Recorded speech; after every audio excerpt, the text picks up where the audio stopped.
Good morning. ప్రభువైన యేసుక్రీస్తు వారి పరిశుద్ధ నామములో అందరికీ శుభాలు. ఈరోజు మన అనుదిన ఆత్మీయ ఆహారంగా పరిశుద్ధ గ్రంథంలో సామెతల గ్రంథము 16వ అధ్యాయము 25వ వచనాన్ని ధ్యానించుకుందాం. ఒకని మార్గము వాని దృష్టికి యథార్థముగా కనబడను, అయినను తుదకు అది మరణమునకు చేరును. ఒకని దృష్టికి ఒక మార్గం చాలా మంచి మార్గంగా, యథార్థ మార్గంగా కనబడుతుంది, కానీ అదే మార్గం అతనికి నాశనానికి గురి చేస్తుంది, మరణమునకు చేరును అనే మాట ఇక్కడ మనం చూస్తున్నాం. తెల్లవారితే మనము అనేకమైన నిర్ణయాలు తీసుకోవాలి. ఇది చేద్దామా, ఇది చేద్దామా, ఇది చేస్తే మేలా, ఇది చేస్తే నష్టమా అని అనేక ఆలోచనలతో మనం ఉంటాం. కానీ ఈ వాక్యం ఏం చెప్తుందంటే, మన సొంత ఆలోచనల ప్రకారంగా వెళితే ఏమవుతుందంటే చాలాసార్లు చెడ్డ మార్గమే మంచి మార్గంగా కనబడుతుంది. మంచి మార్గం ఎప్పుడు మంచి మార్గంగా కనబడదు. చెడ్డ మార్గం ఎప్పుడు కూడా మనకి మంచి మార్గంగా కనబడినప్పుడు మనము సరిగ్గా యోచించకుండా, దేవుని యొద్ద ప్రార్థనలో కనిపెట్టకుండా, ఆ మంచిగా కనబడుతున్న మార్గాన్నే రైట్ అని చెప్పి నిర్ణయం తీసుకుంటే చివరికి అది మనల్ని ఎక్కడికి తీసుకెళ్తుందట? మరణమునకు చేరుతుందట. మన జీవితాన్ని నాశనం చేస్తుంది మనం తీసుకునే ఒక తప్పుడు నిర్ణయంలో. కాబట్టి గమనించండి, అందుకనే యేసు ప్రభు కొండ మీద చేసిన ప్రసంగంలో అంటున్న మాట ఏంటంటే, మత్తయి సువార్త 7వ అధ్యాయము 13-14 వచనాలు.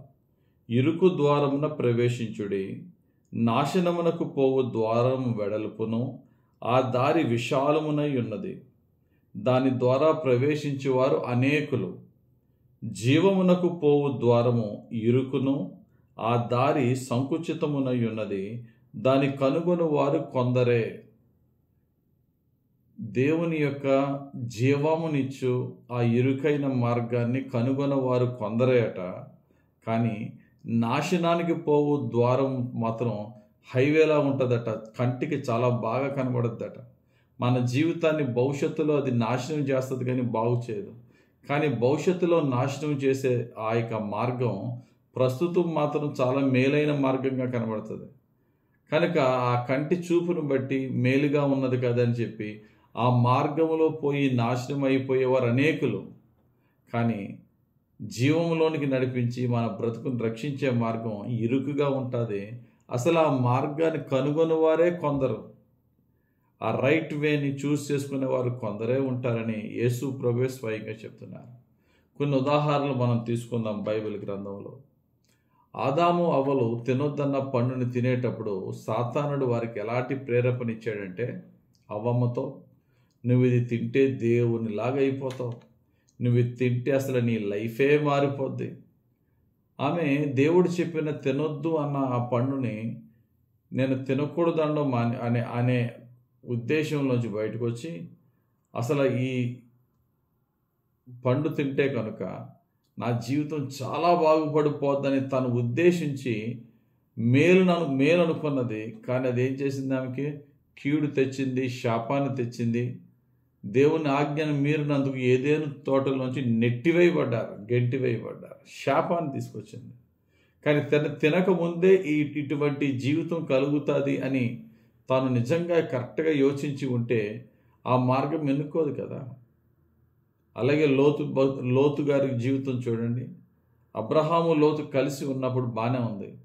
విడిపోతున్న సమయంలో నువ్వు కుడివైపుకి వెళ్తే నేను ఎడమవైపుకి వెళ్తాను, నువ్వు ఎటువైపుకి వెళ్తే అటే వేరే వైపు నేను వెళ్తానని అబ్రహాము చెప్పినప్పుడు లోతు అబ్రహాము మాటకి ఓకే అని చెప్పి దేవుని యొద్ద విచారణ చేయలేదు, ప్రార్థన చేయలేదు, కనిపెట్టలేదు, పరిస్థితులు ఏంటి అని ఏమాత్రము కూడా యోచించకుండా తన స్వబుద్ధిని ఆధారం చేసుకుని ఆ యొక్క కొండకి అటు ఇటు చూసి ఏది పచ్చగా ఉంది, ఎక్కడ నదులు ఉన్నాయి అని జియోగ్రఫికల్గా లేక హ్యూమన్ పాయింట్ ఆఫ్ వ్యూ అంటే మన సొంత జ్ఞానాన్ని ఆధారం చేసుకుని లోతు వెళ్ళాడు.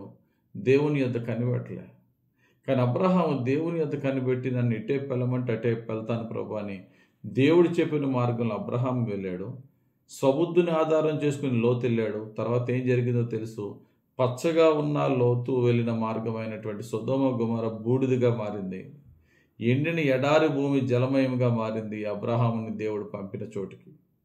నీ జీవితంలో, నా జీవితంలో తీసుకుంటున్న ప్రతి నిర్ణయాలు కంటికి బాగా కనబడేంత లోపల నిర్ణయాలు తీసుకోవద్దు. దయచేసి నీ సొంత జ్ఞానాన్ని బట్టి నువ్వు నిర్ణయాలు తీసుకోవద్దు. అది ఎంత ఈజీగా నువ్వు దాన్ని కనిపెట్టే స్థితిలో ఉన్నప్పటికీ కూడా ప్రభువా నీ చిత్తమా కాదని ప్రార్థనలో కనిపెట్టు, వాక్యముతో పరీక్షించు, పరిశుద్ధాత్మ దేవుణ్ణి అడిగి ఆయన యొక్క సత్యము, సర్వసత్యములోనికి నడిపించే పరిశుద్ధాత్మ దేవుని సహాయం కోరుకో. ప్రార్థనలో కనిపెట్టు, వాక్యముతో చెక్ చేయి, వాక్యం ద్వారా మాట్లాడు ప్రభు అని. పరిశుద్ధాత్మ దేవుడు సత్యములో నడిపించే దేవుడు ఆయన అడిగి ఆయన కార్యాలతో నాకు నిరూపించు, నాకు తెలపండి ప్రభా, సూచన చూపించండి ఆయన, ఏ నిర్ణయం తీసుకున్నా వద్దా అని దేవుని దగ్గర కనిపెట్టి నువ్వు పొందుకుంటే, ఒకవేళ కనుక నువ్వు సరి అయిన మార్గంలో నువ్వు నడుస్తుంటే నీకు ఆ మార్గంలో నీకు ఎదురయ్యేది ఏంటంటే జీవము, సమాధానం. జీవము, లైఫ్. కష్టాలు రావచ్చు, అవమానాలు రావచ్చు, వీటికి అతీతంగా నీ చేతి పనిని దేవుడు ఆశీర్వదిస్తాడు, నీ హృదయంలో సమాధానం ఇస్తాడు. కాబట్టి దేవుణ్ణి అడుగుదాం, ప్రభువా నా జీవితంలో నేను తీసుకునే నిర్ణయాల్లో నీ ఆలోచన నాకు దయచేయి ప్రభువా. ఆయన మా కంటికి అది చక్కటి మార్గంగా కనబడవచ్చు, కానీ కంటికి చక్కగా అందంగా ఉన్న ప్రతి మార్గం సరి అయిన మార్గం కాదన్నావు. నీ వాక్యముతో పరిశీలన చేసుకుని, నీ పరిశుద్ధాత్మను కోరుకుని, నీ పరిశుద్ధాత్మ సూచనల ద్వారా నాయన ఏదైనా సరే నీ ఆత్మ కార్యము ద్వారా నాకు బోధించు ప్రభు అని దేవుడిని అడుగుదాం. దేవుడు మాట్లాడతాడు. ఆత్మ అయిన దేవుడు సర్వసత్యములను నడిపిస్తాడు, వాక్యం ద్వారా మనకు బయలుపరుస్తాడు. అంతవరకు కనిపెడదాం, కనిపెట్టే నిర్ణయం తీసుకుందాం, త్వరపడి నిర్ణయం తీసుకోవద్దు. దేవుడి వాక్యం దీవించి మన జీవితంలో మనకి మేలుకరంగా ఫలింపజేయను గాక. ఆమేన్. పరిశుద్ధుడా, ప్రేమ కలిగిన తండ్రి, ధ్యానించిన వాక్యం ఈ దినమునకు మేలుకరంగా, రక్షణకరంగా, మేల్కొల్పే విధముగా మా జీవితంలో ఫలింపజేయమని, ఎవరితో ఎలా మాట్లాడినా, ఏ నిర్ణయం తీసుకున్నా నీ ఆత్మ ప్రేరణతో మాట్లాడి, ఆత్మతో నాయన ఆత్మ కార్యాలు చేసి, శోధల నుంచి రక్షించి, దేనికి కంగారు పడకుండా నీ కృప కొరకు కనిపెట్టి నీ దయలో పరిశుద్ధంగా బ్రతికే భాగ్యం దయచేయమని యేసుక్రీస్తు వారి పరిశుద్ధ నామములో ప్రార్థించి వేడుకొనుచున్నాం తండ్రి. ఆమేన్. తండ్రి యొక్క కుమారుని యొక్క పరిశుద్ధాత్మ దేవుని అభిషేకం మనలను సర్వసత్యంలోనికి నడిపించి దీవించును గాక. ఆమేన్. God bless you. Have a very blessed day.